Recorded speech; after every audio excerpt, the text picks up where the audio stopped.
Ash is magnetic, right? Question. Uh, if it's possible for a mountain to erupt and ash is magnetic, what's the possibility to take situations to face what is called as car magnets up into the ear that pick up metal and turn it on to where it's what it does is magnetically pulls the ash out of the air. Order 223.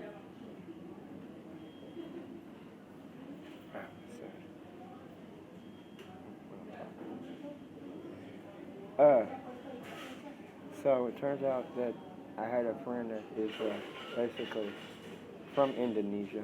Tom Sling, I hope you're not there. Two, when a volcano erupts and an ash cloud is magnetically pushed up into the air, all those particles are charged with magnetic.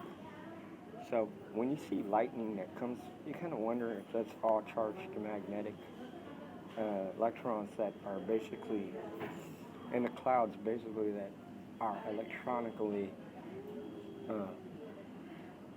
so far charged up with electrons that basically they push apart. So the ash cloud, basically, I could see the determination. There are these junkyards that have these powerful magnets that lift cars to push into what they call it. And see, what if you were able to take a powerful magnet, turn it up to full force, facing it in the air? Would it pull that ash to that powerful junkyard car magnet? That's just the situation. That it cleans the air. Now, for some reason, when we live in a house, we smoke. And yet there are these filters that can grab that air. It's a possibility that maybe when ash goes up from that mountain, there's a possibility to take a car magnet to face upward to pull that ash from the air, because what it is a big giant magnet that picks up metal. And the wavelengths of that magnetic fields that are going to that magnet to suck, because it pulls all that ash from the air. It's like say, okay, these speakers have a magnet. Now, most magnets are pulled to pick up cars. Well, when the ash cloud from a volcano is possibly started from magma, and if it is magnetically charged of electrons, that it is like basically fine magnetic material. It's almost about as magnetic as microscopic magnets that are electric. How do I say it? Like in a situation of friction of a mountain slide.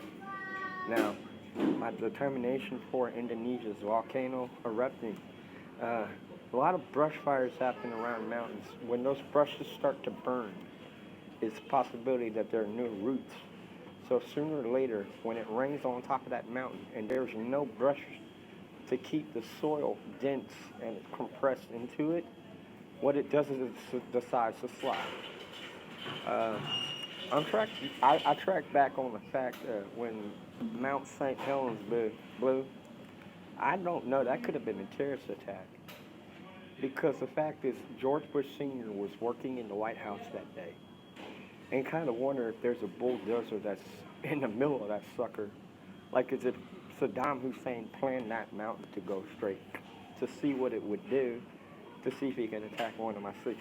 That was my scenario. Because the fact is, one of the sides of the mountain basically just went straight and slid. It was in the crack of a lightning bolt. There are certain times when a was like a bulldozer can straight go through crust. Now, if you take a bulldozer and you pushed it forward and you took the settings and it kept on going straight toward the mountain, it goes through that mountain to where it can collapse everything, because it's made out of very, very, very hardcore iron. And so you take a bulldozer and you go forward toward that mountain. You switched all the levers to go straight forward. That mountain's gonna, once it goes straight into the base of the mountain, it goes straight through. But it's a possibility it's not, it's compressing, it's like pushing into the mountain. It's a bulldozer that's going straight in. And somebody set St. Helens to have a landslide. Look at the year St. Helens fell. But on the termination of, it's no time.